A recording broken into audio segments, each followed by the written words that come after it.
नमस्कार दोस्तों, हमारी आज की कहानी है जब पता चला दामाद की सच्चाई तो माँ ने तुड़वाया अपनी ही बेटी का रिश्ता। दिव्या अपने माता पिता की इकलौती संतान है। दिव्या इंजीनियरिंग की पढ़ाई कर कंपनी में जॉब करती है। दिव्या उच्च विचारों वाली लड़की है। समय रहते दिव्या के पापा ने दिव्या की सगाई कर दी। दिव्या हमेशा से जीन्स टी शर्ट पहनती है। जब यह बात उसकी सास को पता चला तो वह अपने बेटे रघु से कहती है कि तुम दिव्या को समझाओ, तुम न थोड़ी सादगी में रहना सीख जाओ। ये जो तुम कभी जीन्स कभी शॉर्ट ड्रेस पहनकर पिक लगाती हो ना डीपी में, वो माँ को पसंद नहीं आती। मुझसे बोलती है कि हम कहेंगे तो बुरा लगेगा, तू बोल देना कि वो हमारे घर की होने वाली बहू है। अच्छा, तुमने अपनी जॉब छोड़ने के बारे में घर पर बात कर ली? रघु दिव्या से फोन पर बोला। लेकिन मैं तो शुरू से ही ऐसी हूँ। तुमने और तुम्हारे परिवार ने मुझे कई बार देखा है, एक ही शहर में है।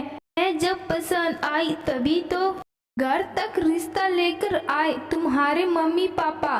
बात क्या करनी है? मैंने बोला तो था कि मुझे जॉब करना है, छोड़ना नहीं। मुझे पसंद है जॉब करना। दिव्या ने रघु को जवाब दिया ही था कि रघु खिजियाते हुए बोला, तुम दिव्या बहस बहुत करती हो। अब शादी के बाद तुम्हें यहाँ रहना है तो थोड़ा बहुत तो यहाँ के हिसाब से चलना पड़ेगा ना। लेकिन सुनो तो, कहते ही दूसरी तरफ से रघु ने फोन काट दिया। दिव्या फोन रखते ही उदास हो गई। लो तुम्हारी अदरक वाली चाय के साथ मैंने तुम्हारे फेवरेट गोभी के पकोड़े भी बना दिए। चलो यहाँ आओ और गर्मा गर्म खा लो। माँ ने दिव्या को बुलाया, लेकिन दिव्या अलग ही कसमस में थी। माँ ने कुछ भापते हुए कहा, क्या हुआ? आज फिर झगड़ा हो गया रघु से? शादी से पहले तुम हर दूसरे दिन लड़ाई करते हो, तो बाद में कैसे मैनेज करोगे? कुछ नहीं माँ, बस ऐसे ही। दिव्या ने मोबाइल को एक तरफ रखते हुए बोला, यहाँ आओ। अपने पास बिठाकर दिव्या का हाथ अपने हाथ में लेते हुए माँ ने पूछा, तू इस शादी से खुश तो है ना? पता नहीं माँ, रघु और मेरे बीच हमें छोड़कर बहुत बातें होती हैं। जैसे उनके घर में मुझे कैसे रहना है, क्या पहनना है, जॉब करनी है कि नहीं, उनकी माँ को क्या पसंद है, बहन की चॉइस, पापा को थायराइड है तो उनका ख्याल कैसे रखना है। समझ ही नहीं पा रही हूँ कि मैं और रघु इन सब में कहाँ हैं। दिव्या ने अपनी दुविधा अपनी माँ को बताते हुए कहा, तूने पहले क्यों नहीं बताया? मेरी मान, तू शादी को मना कर दे। एकाएक माँ ने दिव्या को हिदायत दी। क्या कह रही हो माँ? ऐसे कैसे? सब जगह शादी की बात पता है। आधी से ज़्यादा तैयारियां हो चुकी हैं। लोग क्या कहेंगे? लोगों की छोड़ो माँ, पापा कभी नहीं मानेंगे। दिव्या ने यह बात सुनते ही 10 सवाल दाग दिए अपनी माँ पर। शांत शांत दिव्या, सविता जी उसके सर को प्यार से दुलारते हुए, तू बता, तुझे क्या लगता है कि तू खुश है रघु के साथ? क्या तू अपने दिल की बात बेधड़क बोल सकती है उसे, बिना यह सोचे कि उसे कैसे लगेगा? माँ ने दिव्या के मन की बात समझने की कोशिश की। मैं कंफ्यूज हूँ, मुझे नहीं पता। रघु से बात करना बहुत भारी लगता है। ऐसा लगता है जैसे जिस दिन मैं उसे पाकर मैं खुद को खोने लगी हूँ। अंदर तक मन डरा सा रहता है, ऊपर से उसकी बातें। हे भगवान, ऐसा नहीं वैसा नहीं। दिव्या ने सगाई के बाद चल रहे अपने मन के द्विंद को माँ के सामने रखा। देखो दिव्या, जिंदगी भर आंसू बहाने से अच्छा है आज 4 दिन रो लो।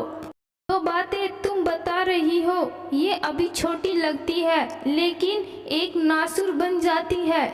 अगर तुम इन्हें इग्नोर मारो तो एक ऐसा नासुर जिसमें कितना भी मरहम लगाने की कोशिश करो वो बिगड़ता ही जाता है, जिसे अभी से तुम्हारे पहनने ओढ़ने से लेकर तुम्हारे जॉब करने तक में परेशानी है, वो गृहस्थी की परेशानियों को कैसे निभा पाएगा तुम्हारे साथ। आज जो यह नहीं समझ पा रहा तुम्हारे बोलने पर भी कि तुम्हें जॉब करना पसंद है, वो कैसे समझ पाएगा उन अनकही इच्छाओं को जो तुम्हारी हैं, कैसे वो तुम्हारे लिए अपने दिल में एक जगह बना पाएगा जहां वो सिर्फ अपने परिवार की तुमसे लगी हुई उम्मीदों को लादे बैठा है। नहीं, ऐसा रिश्ता ना तुम्हें खुश रख पाएगा, ना ही उसे एक वक्त के बाद तुम एक कोफत दिल में रखकर इस रिश्ते को निभा रही होगी, जियोगी नहीं।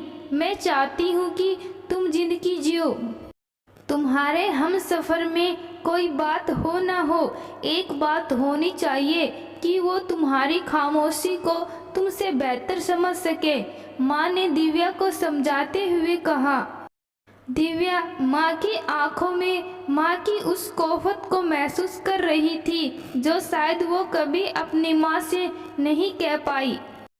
शायद आपने ठीक कहा माँ, जो रिश्ता बनने से पहले मुझे इतना कंफ्यूज कर रहा है कि मुझे उससे एक जकड़न महसूस हो रही है। मैं उसमें अपना दम घोटकर कैसे रह पाऊंगी। मैं पापा से अभी बात करती हूँ, मुझे यह रिश्ता नहीं चाहिए। दिव्या ने एक ठंडी आह भरते हुए कहा। सविता जी ने कहा, तू कहे तो मैं बात करूँ तेरे पापा से, पहले मैं करके देखती हूँ। माँ ने दिव्या को कहा। नहीं माँ, मैं ही बात करूँगी, मेरी जिंदगी का फैसला है, वो मुझे ना नहीं कह पाएंगे। बेटी हूँ ना आपको तो। दिव्या माँ को देखकर गले से लग गई। थैंक्स माँ, अगर आज आप मुझे समझाते नहीं तो मैं भी एक ऐसी राह पर चल पड़ती जहाँ रिश्ता तो बन जाता लेकिन एक घुटन के साथ। कहते हुए दिव्या अपने पापा को अपने मन की बात बताने निकल पड़ी।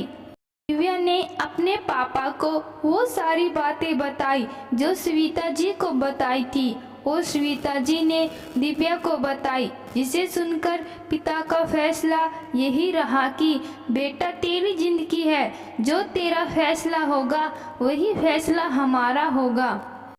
तो दोस्तों, क्या दिव्या के माता पिता ने दिव्या का साथ देकर सही किया या गलत, कमेंट बॉक्स में ज़रूर बताना। कहानी अच्छी लगी, कहानी को लाइक शेयर और चैनल को सब्सक्राइब ज़रूर करना। धन्यवाद।